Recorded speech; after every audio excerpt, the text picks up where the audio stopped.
Alors, bonjour, bienvenue à tous. En préambule à cette rencontre autour du thème l'architecte, acteur essentiel de l'aménagement de la montagne de demain, je tiens d'ores et déjà à remercier au nom du Conseil régional de l'Ordre des architectes Auvergne-Rhône-Alpes l'ensemble des intervenants, notamment M. Jean-Marc Péliès, maire de Saint-Gervais-les-Bains et conseiller départemental du Mont-Blanc, vice-président du conseil départemental, président de la communauté de communes du Pays du Mont-Blanc, qui a la gentillesse de nous accueillir dans ce très beau lieu. Merci. Nous, Ordre, avons pris l'initiative d'organiser ce colloque au regard des problématiques constatées par la profession sur notre territoire. Notre territoire qui est composé à territoire Auvergne-Rhône-Alpes, qui est composé à 80% d'un territoire de montagne, moyenne et haute montagne. Car l'inquiétude est grande aussi bien pour les architectes que pour les élus municipaux, et malgré la mise en place politique dédiée, telle que le plan Avenir Montagne, créé par le gouvernement en mai 2021, avec la dotation d'un volet d'ingénierie de 31 millions d'euros et un volet d'investissement de 300 millions d'euros, nos territoires de montagne peinent à faire face aux enjeux d'aujourd'hui et de demain, à savoir vivre, travailler et se loger. Les échanges que nous vous proposons aujourd'hui, cet après-midi, avec le partage d'expériences des différents acteurs, maîtres d'ouvrage, maîtres d'œuvre, opérateurs économiques et politiques, nous permettront, nous le souhaitons, d'esquisser ensemble, à l'aube des bouleversements climatiques et un futur pour l'adaptation de nos villages et villes, les stations de montagne, où l'humain est au cœur des réflexions et des projets. Il est essentiel que la qualité architecturale et paysagère ne soit pas exclue du débat, ni oubliée dans l'orientation des décisions politiques à venir.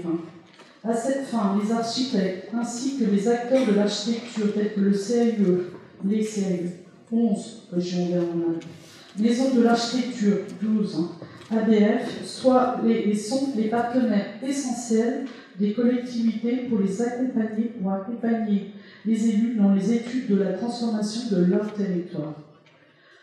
Aujourd'hui, être élu municipal demande du courage face à la pression immobilière, ainsi qu'un regard aiguisé et prospectif sur la société, car ce sont ces élus qui portent la lourde responsabilité de la construction des paysages à l'horizon 2050.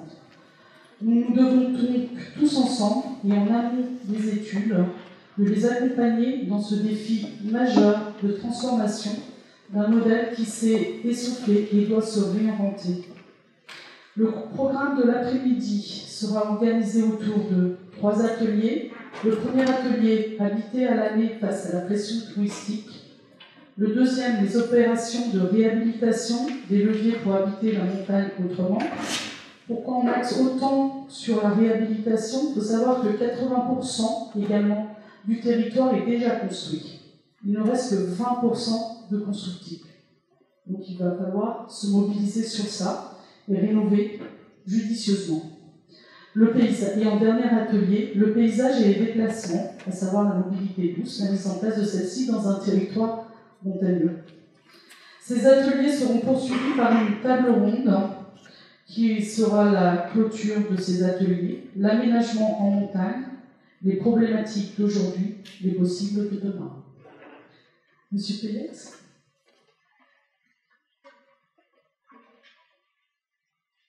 Merci beaucoup, Madame la Présidente. Bonjour à toutes et à tous. Désolé pour le retard.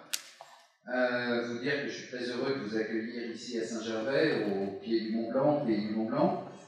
C'est un territoire qui est compliqué. C'est un territoire qui est très varié, où il n'y a pas de solution unique. Et dans ce qui sera abordé, je pense que ce sera aussi le conducteur, c'est-à-dire de savoir trouver des solutions. Le rôle des élus, c'est vrai qu'il est primordial et on pourrait dire qu'il se résume à une chose, la volonté. Lorsque les élus n'ont pas de volonté, ça veut dire que la nature ayant horreur du vide, eh bien, ce sont effectivement les individualités et les projets individuels qui viennent au galop. Et donc, être élu, avoir de la volonté, ça veut dire savoir organiser, avoir une ligne de conduite, la faire comprendre, faire comprendre quelle est l'organisation qu'on veut, comprendre ce que l'on veut pour sa population. Et ensuite, il est vrai que les architectes ont un dur métier, parce qu'il faut que le projet, qui est un projet individuel, s'inscrive dans ce plan. Et ce n'est pas forcément facile quand on est coincé entre son client, ses exigences, l'argent. Aujourd'hui, vous êtes dans un pays d'argent. Toute l'Auvergne-Rhône-Alpes n'est pas à ce niveau-là, quoique il y a quand même beaucoup de territoires qui sont riches. Eh bien, c'est encore plus difficile de faire face à la pression de vos clients et nous à la vôtre. Donc, c'est vrai, c'est un savant mélange ensuite de compréhension.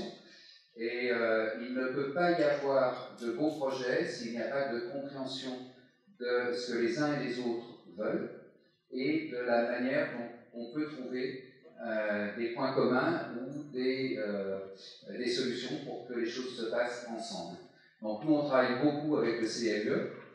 Ça a été pour nous un peu le garant de notre ligne de conduite parce que ça a permis justement de déterminer à chaque fois, pour chaque projet, eh bien, son inclusion dans un tout et non pas son développement individuel. Voilà, donc le pays du Mont-Blanc, c'est très riche aussi.